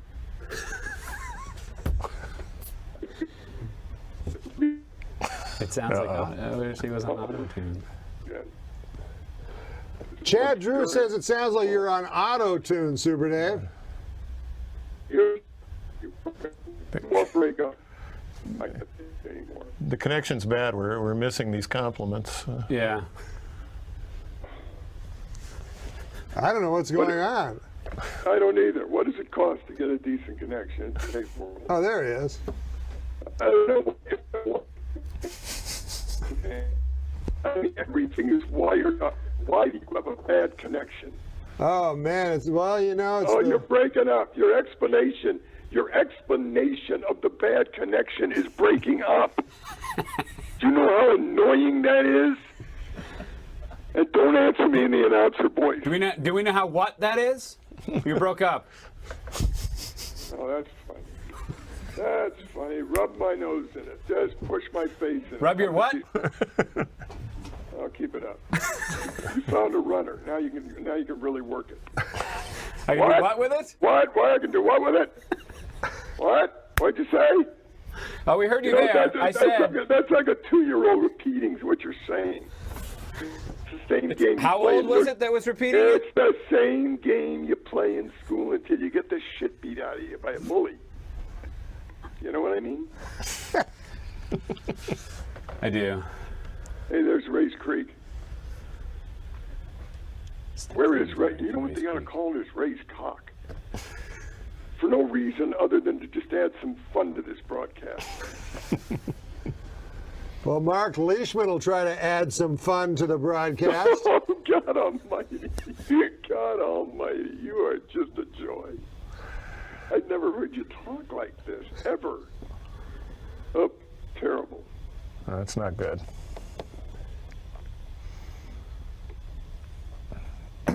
Mark's upset. He's got his boobs going today, but it's in a black shirt. Come on, Tiger for par. These days with your comedy, do you feel like you're walking on eggshells at all? Do you feel more like nervous about stuff you tweet and stuff you say just because of the climate we're in and everything that's happened? Yeah, like we're going to go do stand-up right now. It's mostly trying out new stuff. You don't have the freedom to just talk and free associate and then, carve it back from there. Because usually the process would be you go way over the line. Yeah. And then you bring it, and then people go, we hate you. And then you take away all the parts where they hate you, and then you're left with the stuff that's not, that's on the line but not over it. Is your starting point a little bit more sort of tamer these days? Oh, yeah. It's very calculated and thought out. And Does that hurt your act, though? yeah, it's way less funny. Is that right? Other than it being not as funny, it's wonderful. It doesn't hurt anyone's feelings anymore, but virtually no one laughs. So it's a trade-off. But so that's really hurt your career in terms of the fact that you're an eggshell comedian. And I don't think like... I'm an egg, is that a new term? I just made it up just now. Shouldn't comedy be some sort of sacred place where you're allowed to say whatever's kind of on your mind and like, if it's funny, then it's okay? It used to be, like Jerry Seinfeld always says, the audience will let you know. Yeah.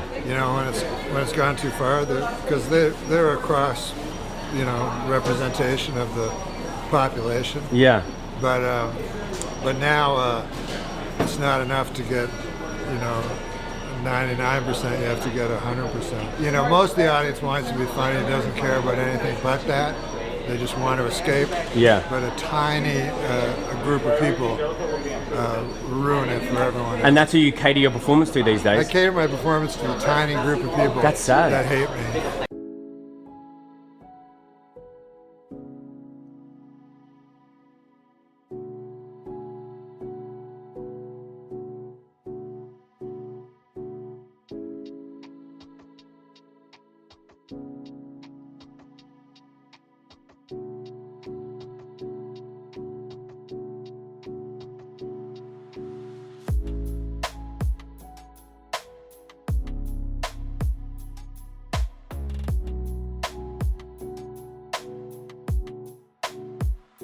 One time I was hosting, and there was 3 guys. I've never hosted. How many times have you hosted? Just one time. It was a mistake.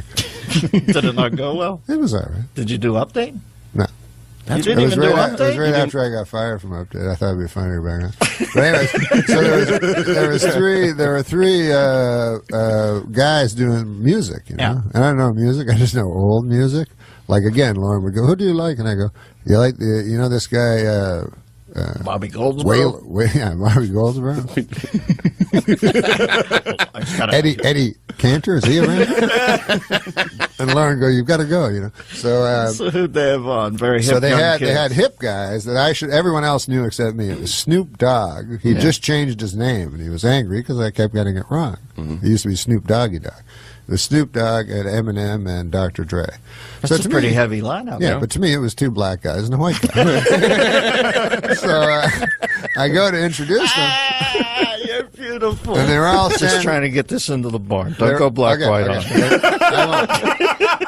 They were all standing like in I'm rap. out there with Francis Farmer. You're about to go up and take me with you. They were standing in rap positions, as you know, like against, and I'm about to introduce them. So they're standing in that rap position where it looks like they'll either start singing rap or pull a gun and kill you.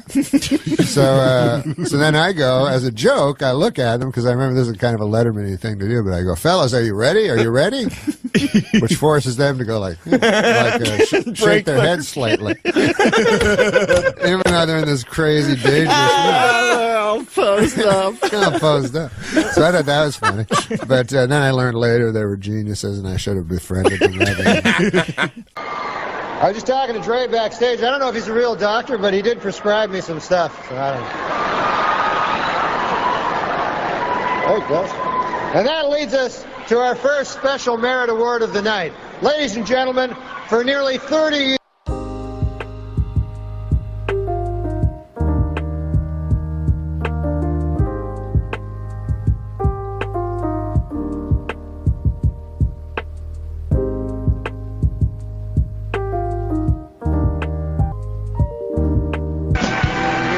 Okay, folks, before we continue, I have an announcement from the management. Would the owner of a Glock 9 with the inscription, "Too Puffy with Love," please pick up your gun? It's at the hospitality suite. It's interesting that John Elway won 2 Super Bowls in a row after a career of nothingness. He would have just been a bum. And then he did the same thing almost with Peyton, you know. Peyton really should have won at least 2. I mean, he won his last one. He won his. I mean, his last one. Right. He didn't really win. Right. But he really got burned by Baltimore one year, and that's right, that bomb. Yeah, I mean, not by Baltimore, but by his own defense. But it was. I didn't think about it till just now, but maybe he was trying to do the same thing with Peyton. But he got him his second, so Eli doesn't have to have the most. Now, do you have a team? Do you have a rooting interest in football? Yeah. I have a team I very much like. It used to be Denver because this is an interesting thing that happened. I never liked Peyton Manning. I don't know why, but I just didn't. Are you a Brady guy, or are you just an anti-Peyton guy? No, I just for some reason didn't like Peyton. I didn't like that Eli I really didn't like that Eli was drafted by Seattle and said, no, I'm going somewhere else. I'm like, what? You're allowed to do that? Elway did that to Baltimore. That's right. He did. You're right. So I said, so anyways, but Peyton Manning one time, I was in a hotel in New York and I was leaving it, and Peyton Manning was coming in, and he walked up to me and he said, hi, I'm a big fan. Peyton Manning? You know, like he said his own name as if he needed to. And I liked him. That's how shallow I am. A guy likes me, and then I like him. Well, you know he was there that night. What night? At Radio City Music Hall. Oh, well, you're right. He was a young... he was really young. Yeah, he was super young. He's one of the awkward cutaways that you always get. Right, because I remember looking and going, wow, is that him? Because I saw just recently. That was quite a game, you know. I mean, you know what impressed me the most yesterday was Kobe Bryant. Unbelievable.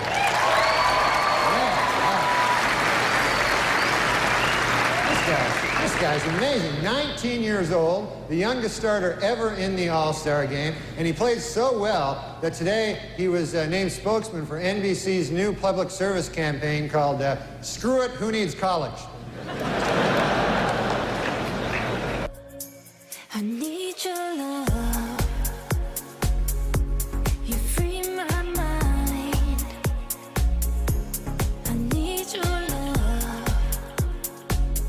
Yeah, you free my mind. Do you worry when you're in the audience at the ESPYs that somebody's going to make fun of you? Absolutely. But I think athletes, for the most part, have pretty thick skin. I think so, too, And so, but I think it's different, Jimmy. If I make fun of an athlete, at least I've kind of been there. When they get made fun of by, like, a unathletic comedian, it's kind of different. Right.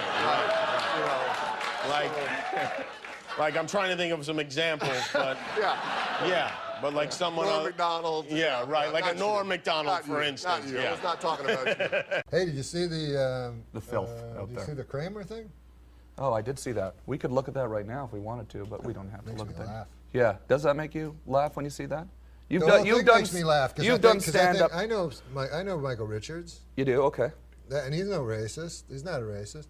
And when you say something like that crazy, it can only be a joke. You know what I mean? He was out of his head element. He didn't know what to do. Yeah. But there's no way that a guy who's racist screams it at the top of his lungs. You know what I mean? Well, certainly, I don't think he was anticipating the fact that a cell phone could have been putting this onto CNN as he was saying it. I think he was thinking, he wouldn't do it on the Craig Ferguson show. Right. Maybe on here, though. We could maybe to get him on here to recreate that rant. I don't know. Up here in front of the brick wall. You know what I read today? Yeah, in the what? Inquirer, that Michael Richards was attacked at that pink yogurt place. Oh, he was attacked? Yeah. Well, that's another thing that's sort of scary is, first of all, Mel Gibson has a career that he could hurt. Michael Richards doesn't really. Wait a minute, Norm. I believe Super Dave was going to tell a joke there. I'm kind of. I'm sorry. I thought it was really No. Well, it seemed to me that he was going to say something because he didn't. He wasn't being serious. And then you said some. Super Dave, was there a joke there? No, Norm. No. I was telling the truth. Okay. That I read where he got these punk kids ran at him and slammed his car and everything, tried to turn it over, and he ran away. Right. Yeah, because I'd be very frightened because, like Mel Gibson, if you make fun of Jewish people, then it's not like you're in danger. But what? If you're driving around, you heard him.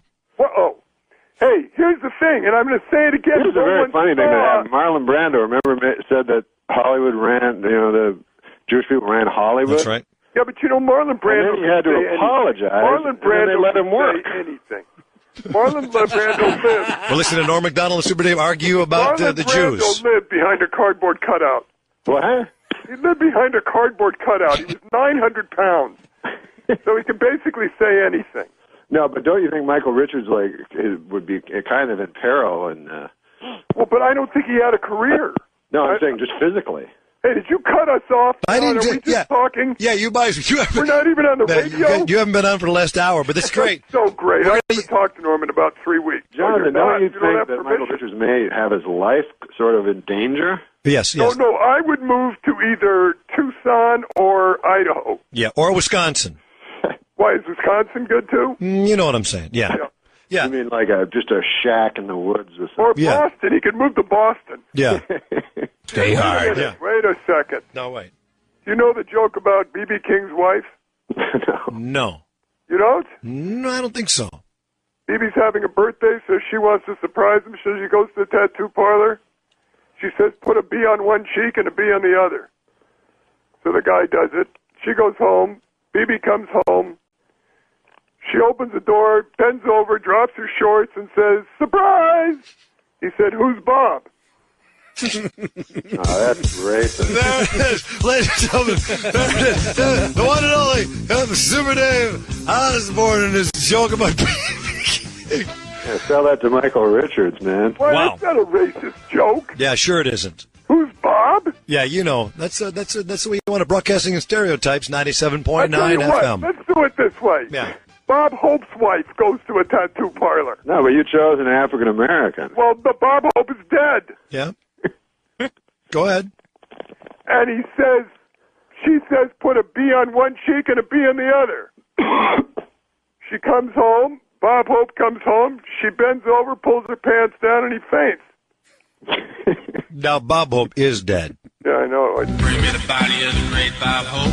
If he struggles a lifetime up with a rope. If he smells a bit, wash him down with soap. Just bring me the body of the great Bob Hope. Bring Me the Body of the Great Bob Hope, another song by Super Dave Osborne and Norm MacDonald. They've collaborated together on a great new CD, Music from Dead People. Want to hear Guy something? comes home with a duck under his arm. Oh, shut Wife up. opens the door. Yeah. She says, where the hell have you been? He says, this is the pig I've been screwing. She said, it's not a pig, it's a duck. He said, I'm not talking to you. All right, that's enough. That's enough. Super Dave, Norm MacDonald. You know Why did you make her African American in that joke? Yeah, why did you put it? You heard it because you're racist. He said you're racist. He said, why didn't you make it an African American in your joke? That's what you like to do, don't you?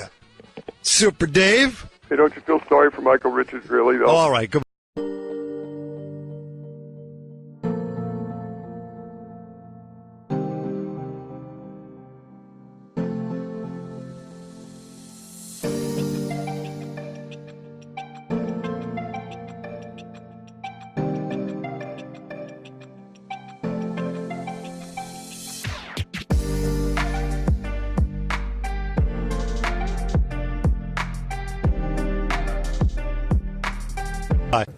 If you were Michael Richards and you were in that situation That and word. you said those things, what would you have done next?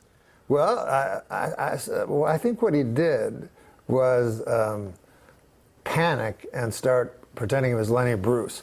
Like, you know, because he said that word and everything, and then he said, that word, it still has power. Oh, he did? Yes, he did this. But no, I mean after the incident itself. Oh, I would move to Idaho. Ketchum, Idaho. Okay. He's been called the greatest weekend update anchor ever. Of course, that was a clip from As you can Saturday tell from Night that Live. It's so funny in that clip. The Norm Show, you've seen him there. You've also seen him in movies and stand-up comedy. He is in Salt Lake City this morning. Tonight, he's performing, but first you stopped by our show. Thank you. Thank Norm you, MacDonald's Nisa. here, everybody. You guys have nice audience. You're a guy that stays up I like late. those two ladies right there. Oh, lucky girls. You're a guy not used to being up this early, so we No, really it's do really appreciate early. Yeah, sorry I didn't dress up, but they told me I was going to do radio all morning.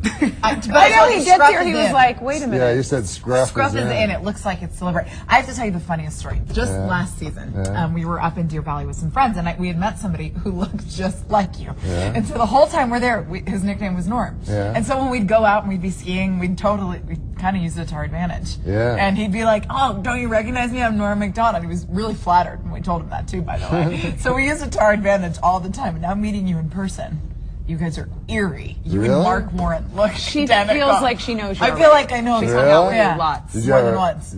Did you have a crush on him or something? I'm going to take the Fifth Amendment on that one. I wouldn't be surprised. He enjoyed it. We'll just put it that way. What? He enjoyed it. What? He enjoyed the posterity. We have He enjoyed what? He was just excited when we told him. He pretended he was you. Oh. The whole, they got free food. Yeah. Wow. Do people approach you all the time? I mean, do you get recognized a lot? sometimes I get recognized by my voice because I have a weird voice. So people will go like, oh, yeah, like, I recognize your voice. And then they'll do an impression of me, and they'll go, I can do a perfect impression of you. And I go, okay, let's hear it. And then they go, and I sound like And is that flattering? No. You know when I do my show? Do you mind if I put my arm around you? No, I was going to say, apparently it feels like he's known you for a long time, too. No, when I do my show, like, there's something wrong with my voice, I think, because people always think I've never drank. Well, when I was young, I drank. That's not true. But I've never done drugs in my life, and I've drank like a little tiny bit of alcohol when I was young. But people always think I'm either drunk or on drugs because of my voice. And so, like, I'd almost rather be like that because now I think there's something wrong with my brain or something. Well, I think you're funny. I think you're a funny do you guy. think I sound like impaired? No. Oh, okay, cool. I don't. I'm going to take the fifth again. What? Just kidding. Were you born Scruff funny? is in. Scruff is in. Scruff is in. I want to know who. Incoherent and Scruff is in. You're in. You've worked with really funny people. Yeah. I work with Who great do you guys. think is funny? Like, who do you love? Good question. Right now, or who I worked with? Either. The guy I worked with that was the funniest was Chris Farley. Oh, yeah. By a million miles. He was like, he could, All the time funny. yeah, just everyone was laughing, like, and he's one of those guys get anyone, like a dumb person or a smart person or an old person or a little kid or anybody. He could get people that didn't like him to laugh. So it was really nice. Where are you guys all looking? Like there's Like a picture of you two together. Oh, look at that. And you were in a movie together too. Except that's not Chris Farley, but it's a picture. Wasn't that him? No, it was. That's just another fat guy. My favorite Chris Farley is the fat guy in a little coat. That was the funniest. He used to always do that at the show. That's why they put it in the movie. Oh, really? Yeah. He'd always do it at the show. And David would get really mad at him. David Spade. Yeah, because he'd always find David's coat. Oh. And then he'd come into the room And go, rip "Fat that guy," and it guy. would always rip, and David would chase him and stuff, and he'd always do this. Because David always wore like cool jackets to get girls or whatever. Did it work? Behind the scenes of that. Yeah, David gets girls like crazy. Heather Locklear. Yeah, like insanely Name one. beautiful It's girls. because funny guys are attractive. Yeah. Funny's hot. You've done a lot of Yeah. impressions. Funny. Most Look at him. awkward He's like, come really? on I've ever heard in my life. I want to hear about your impressions, especially Burt do? Reynolds. What? Yes, What? I mean, because you've impersonated some pretty famous people. Yeah. David Letterman. Yeah. Who's your favorite person to impersonate? Then you'll want me to do I it. do want you I was to going do to say, it. that is the next question. You knew that was coming. It's a tease. Then people can go see you Oh, tonight. okay. I guess I'd have to say Richard Nixon. Oh, let's see it. No. Oh, come on. You can't tease it I like was just that. joking. Nobody wants to see Richard Nixon. I don't. Do Burt Reynolds. I love Burt Reynolds. See, Burt Reynolds talks like very. He'll just go like, it's gonna sound bad, no matter No, what. we're still excited. Don't worry. You are? Yeah. Okay. You guys are good guys. It's just like that. It's lame. Was that it? Yeah, that was it. I told you. Oh, Bob, you're Norm I MacDonald. told you Did because that just happen? see, it helps if you put a Burt Reynolds mask on. That always helps the impression. Yeah, if they fix you up so you look exactly like Burt Reynolds, it really helps the impression. Okay, so tonight at Wise Guys, will you be doing? No, I don't do No. impressions. You know, no. No, I don't do impressions. What do you Just talk on about? Saturday Night Live, like they need somebody to do something, so I go, okay, I can try to do that guy. So tonight at Wise Guys, what will you be doing? What can people expect I'll when just they come talk- to see you? You going to do a weekend update? No, I don't think that. I think I'm just going to disappoint people now that Stop. He's I'm gonna just gonna pretend like I'm he's just gonna Nietzsche the talk. Gehring. I'm just going to talk because I did stand up like before anything else. So so I don't know who I would compare it to. Like Bill Cosby, that was my stand up. I love Bill Cosby. You do? Oh, okay. That is great. Yeah. Gives us chocolate cake. I'm sad that we have to wrap up, Norm. Can Yeah, it you was hang out? fun. Can you go into the kitchen What? with us or anything? What are you Or doing in the kitchen? We cook. Believe it or not. And it's prairie cornbread. It's like a Utah. You need to have that. Yeah. All right, let's see. Wise Guys, everybody, he's going to be there tonight. You can go to smithpicks.com or wiseguyscomedy.com for tickets. There's all the information on your screen on the tonight. computer. 8 o'clock, 10 o'clock, go to our website, www. abc4.com. There you go. Throw that in there too. You can tell he's a weekend update guy. And you remember on Wednesday when we did Raised Gardens with Joy. We're doing part 2 when we come back.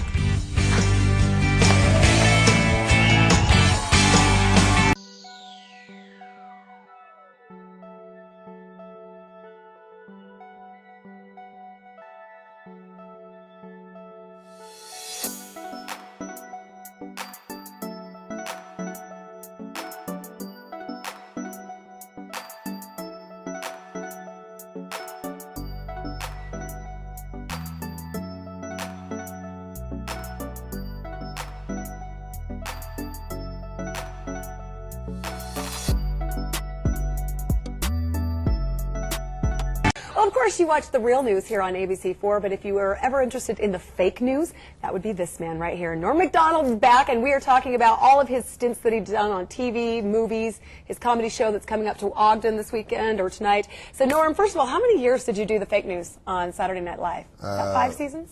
3, 2.5, 3. And it's stuck. I mean, isn't that what people know you most when, you know, they see you out in public? Yeah, they mostly know that. I didn't know you were on Who Wants to Be a Millionaire. Oh yeah, I was on that show.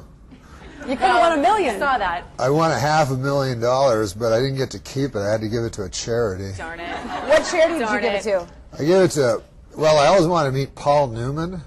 So it turns out he has this great charity for sick children. And I thought, hey, this fits in perfectly with my desire to meet Paul Newman. So I gave all the money to his sick children in order to meet him. Did you get to meet him?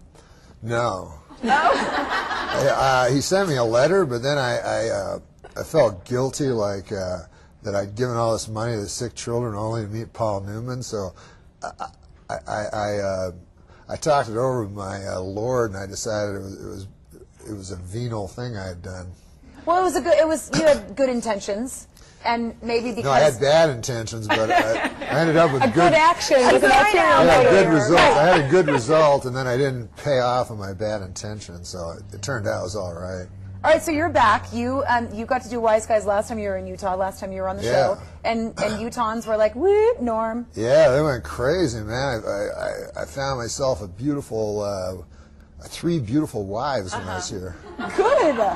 I'm glad we could do that for you. Do you do a lot of Utah humor? No, I just add that into your show? No, I just was reading in the paper today. It said, polygamist charged with sex crime. And when I was young, it would be a man charged with polygamy. You know what I mean? So we've come a long way. Utah's a changing. You'd think if you were a polygamist, you wouldn't have time for any other stuff. Yeah, you'd be a busy guy. You are busy. So with your show at Wise Guys tonight, do you focus mostly on impressions, or is it you feed off the audience? What can people expect when they come to the show tonight? I just talk to the audience and whatever's going on in the. I'll probably go home and watch the TV and see what news is going on. I'll probably listen to you guys, find out what news is going on, so I can talk about it tonight and figure it out. Do you ever get stumped standing up there, like you don't know what direction to go next? Oh yeah, I blank out all the time. Like I talk for a while, you know, and everything's going well, and then all of a sudden nothing is in my head except for a big jelly roll.